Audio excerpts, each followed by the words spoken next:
大家好，我是慧慧，今天用南瓜给大家分享一个好吃的做法，我们一起来看一下吧。首先把南瓜去皮，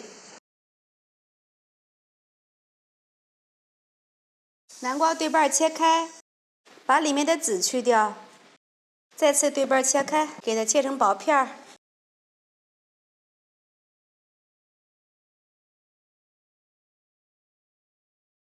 放入盘里，放入锅蒸，盖上盖子，大火蒸熟。蒸好的南瓜直接放入大盆里。这些南瓜一共是200克，把它碾碎。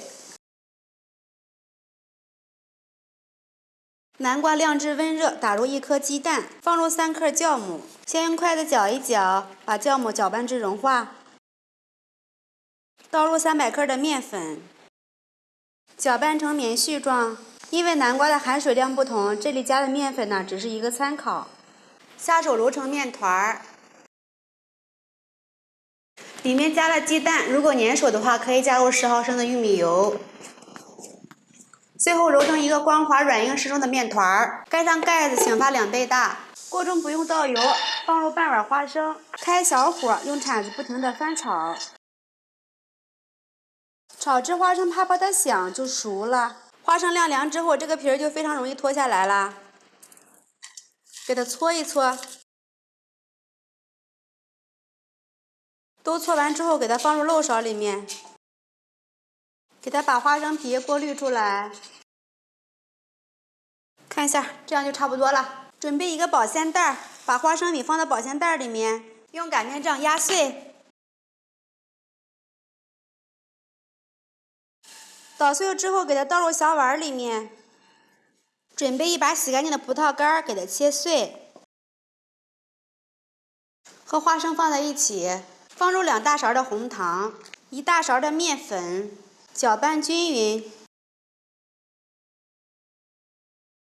这样就可以了。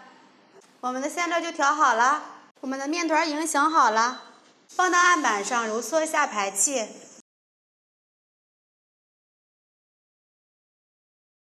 揉光滑之后搓成长条儿，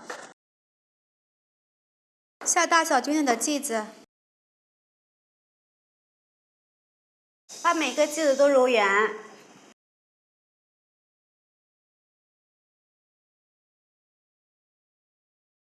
取一个剂子按扁，用擀面杖擀成中间厚边薄的小面片儿。这个呢不需要擀得非常大，这个样就可以了。舀入1勺的馅料，用包包子的方式收口，收口处一定要捏紧，放到案板上，给它整理成一个馒头的形状，这样就行了。电饼铛提前预热，刷上1层食用油，把剂子放入里面。先不要开火，盖上盖子，请发10分钟。现在体积已经明显变大了，开火先烙2分钟，底部煎至金黄。从空隙里面倒入清水，水的量是馒头1/4就可以。盖上盖子，把汤汁收干。时间到，打开盖子，哇，看一下，金黄金黄的，非常的漂亮，蓬松又暄软。把它取出来，底部也是非常的漂亮。